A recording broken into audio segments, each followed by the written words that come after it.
On the floor. Floor, I love to dance, so give me more. More till I can't stand, get on the floor. Floor like it's your last chance if you want more.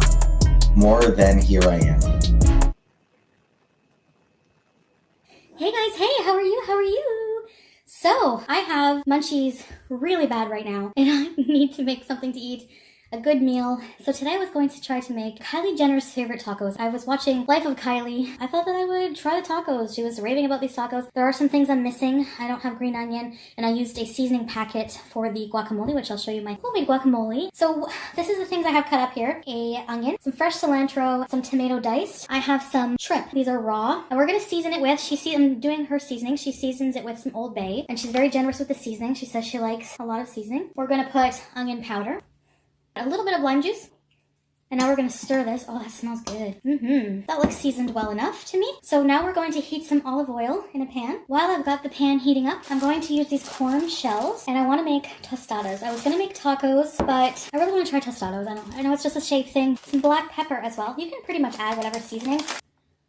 Oh, that smells good. So I have some salsa here. If you don't recognize this handsome man, that is Paul Newman, my true love. I love this man. I've always had a crush on him. I loved older movies, older romantic movies, and I love this guy. All right, now we're gonna add the onion.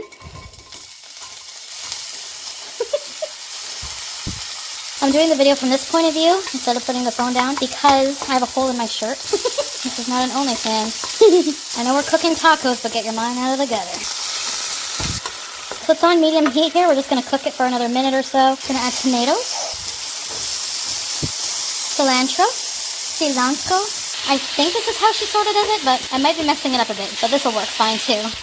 Smells good. And you're gonna cook them until they're like pinkish orange and opaque. A couple of minutes, 2 minutes. So these are about finished. See how they're like pink orangey. All right, I'm gonna transfer the mixture to a bowl. All right, so we have the taco meat, tostada meat. Beautiful, the tomatoes, onions, cilantro.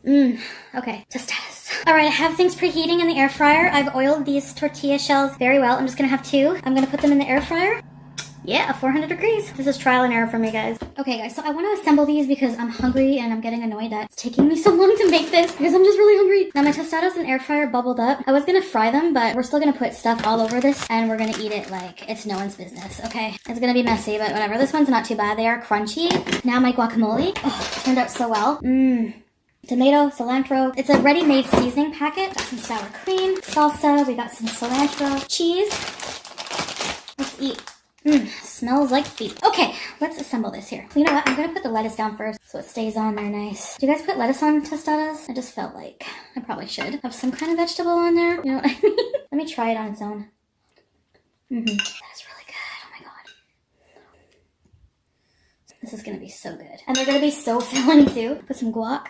These are gonna be so huge. And I have the munchies so bad. Oh my god. Okay, sour cream. Oh yeah. Salsa. Looks really nice. Be generous with your munchie toppings. A little bit of Tabasco. Come on.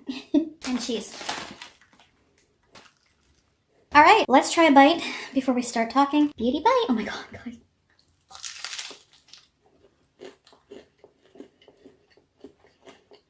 Oh, the layers. Oh my god, that salsa. I wish you could have a bite.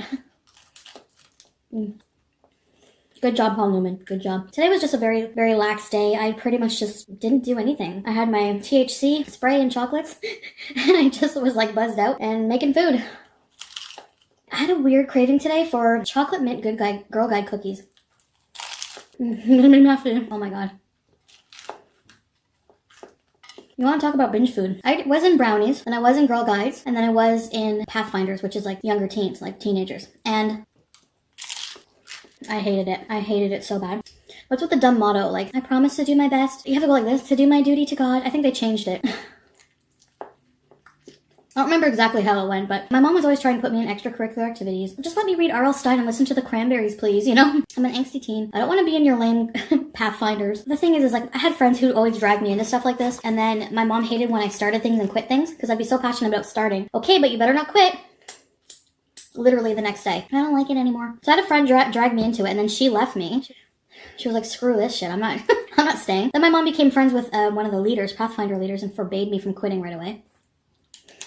Nope, you're sticking it out. Teach me a lesson. The only good thing about Girl Guides are the cookies. But nowadays, you gotta ask, is it really such a good idea? I mean, do they still sell cookies? These are the stuffed jalapenos with feta cheese. I'm a finger licker, by the way. Ooh. Nowadays, how would it be a good idea for like young teenage girls? It started with brownies, young kids, then Girl Guides, middle, and then the Pathfinders. So how is it for a good idea for young girls in a uniform to sell cookies door to door, you know?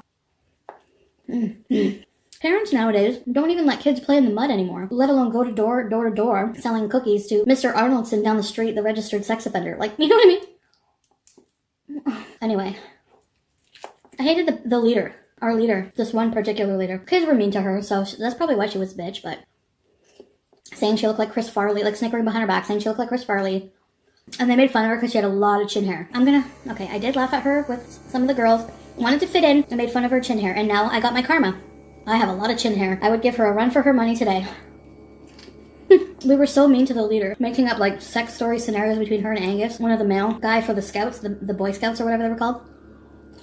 I think they're Boy Scouts, eh? We used to say, like, I bet you she lets down her chin hair like Rapunzel to Arnold. So stupid. She was so mean, like, she was super stingy with her badges. Like, you had a sash and you earned badges by doing things that could help you in life, to develop life skills. But, like, this one was, like, tying knots. Now, yes, learning how to tie your shoes, important. Learning how to tie a basic knot, or two, important. But a whole elaborate, like, double knot, all this other crap, I couldn't figure it out. So she was like kind of getting, you know, and I would be like, just give me my badge. I did good enough. She was mean. She was stingy with her badges. I think she didn't really like us because, again, we made fun of her. And it just like, where am I ever going to need this so elaborate knowledge of knot tying? Like, all right, BDSM, bondage. Like, where else? You know? Anyway, I know my particular life I'm not going to need it, but you never know. Enlighten me. I think she overheard me one day. I was like kind of trying to be cool with the other girls and be like, shove your badge up your badge. I think she heard me, but didn't say anything. And another thing I hated were these trips we would take. Overnight camp crap things. They were always disasters built on good intentions. Always. I hated roughing it. And all of the girls were catty. Drama. None of the girls liked each other. There was always something. It drove me nuts. So this one particular trip was a huge shit show, and that sealed that's when my mom pulled me out of the Pathfinders, because it was just like a shit show. We didn't have cabins. We had to sleep in this one long cabin. No bunk beds. It was like sleeping on the floor in sleeping bags right next to another girl. Like you could smell her breath. Gonna have one more of these babies. Oh yeah. I love antipasta stuff.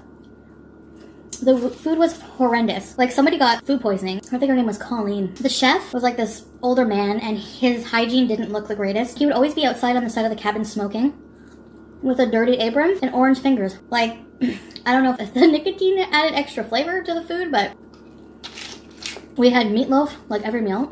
I swear we had meatloaf. It was so gross. Like, there was big hunks of bread in it. You know how you use crushed up crackers or breadcrumbs? So this had like huge hunks of bread. I remember getting a glimpse back near the kitchen area. On the shelf in the kitchen area, he had a big bottle, like a big thing of MSG. So Colleen probably had an MSG intolerance. I don't know. But something about that meatloaf made her really sick. MSG, I think people add it for flavor. I don't know what. It was just weird seeing a big bottle of MSG. And then I remember beside that, for some reason, there was a tube of Compound W, which isn't that like for warts or hemorrhoids or something?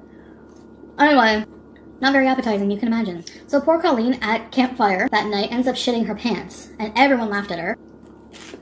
And I felt bad because I know what it's like to shit your pants. I hated like every camp that I've been to, every type of camp scenario has a clique of mean girls. And this was no exception, okay? We had a special campfire night, all right?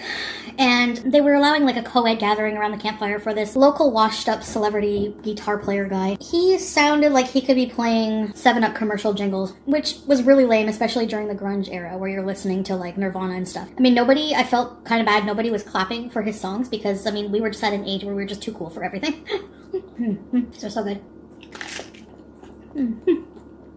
Looks like a mess, but tastes divine. So the girls and guys got to mingle, and with the smell of prepubescent BO in the air and Calgon body spray, someone had a huge crush on somebody there. So the popular girl clique leader, her name was Cassie. Doesn't that just sound like a clique leader popular girl name?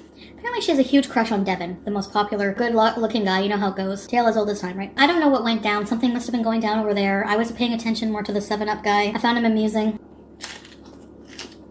Something happened. Found out, eventually, that something was going on with Janelle and Devin. Janelle was Cassie's friend, another mean girl in the clique. Apparently Devin fingered Janelle in gym class or something like that. Rumor. Anyway, poor Devin, just trying to do his Scouts honor and earning his rubbing sticks badge. Meanwhile, he's got these super hormonal teenagers going more crazy over him than soccer moms at a minivan sale. My guacamole is the best guacamole. Okay. Oh yeah, and Cassie, of course, Miss Little Perfect, her sash was pretty much full of badges. Like, I don't know if you get a second sash or what. Good for her. Anyway, she's kind of a brown noser. So Cassie turns on Janelle. It made for such an awkward night, especially in the cabin. All you hear is screaming from the Chris Farley chin hair leader. A mixture of that, her yelling at everybody to shut up and go to bed. And then everyone's yelling at Colleen, letting out SBDs because she has an upset stomach and just kind of like denying them. And they were stinking up the whole cabin. Everyone knew it was because of her and her meatloaf intolerance. Like, let's be real. Cassie and Janelle just start a shouting match. Insult match. Cassie's getting super mean. All of a sudden, all you hear is, "Yellow, your pussy smells." Cut the record. That's not a phrase you hear too often at a Pathfinders gathering. But let me tell you, if I'm being honest, kids our age are so much more raunchier than you parents want to believe. So, Cassie knew she'd be hitting below the belt with that one because for some reason, women, the ultimate insult they think is making fun of another woman's vagina, about the smell or whatever. We've all had moments where our vag is not so glorious, okay? Don't pretend like peaches and cream are coming out of yours. Sorry, this is a TMI. Everyone's quiet and like, what the hell? You know, you went over the line. There goes all your hard brown nosing down the drain. I'm sure the leader is gonna give you shit, but I don't know. I don't really remember. I remember just like, then Janelle was like, what? You're crazy, you know? And then Cassie was like, yeah, I overheard my dad telling my mom to roll down the window after you left the van after we dropped you off that one night because it was starting to smell like a tuna fish cannery in there. Now, here's my theory. My theory, Cassie just shot herself in the foot. I think the dad was insulting the mom by saying, you smell, roll down the window, it's starting to smell like tuna in here. Because they got divorced soon after that. Pretty sure she was cheating on him too. That's my theory. I don't know. Poor Janelle started crying like she was back in Brownies. Don't worry though. Janelle and Cassie became friends again when they turned on Carrie the next week. As for me, it was a win thing for me. I told my mom what happened. She was weirded out and she finally pulled me out of Pathfinders. I don't know, I remember these weird things, share them with you. I don't blame you for not listening and being horrified, but there you have it. This video was so fun. I really hope you enjoyed. Hi BBJ, are you coming to say bye? Alright guys, thanks for watching. That was delicious, and I'll see you next time. Bye guys.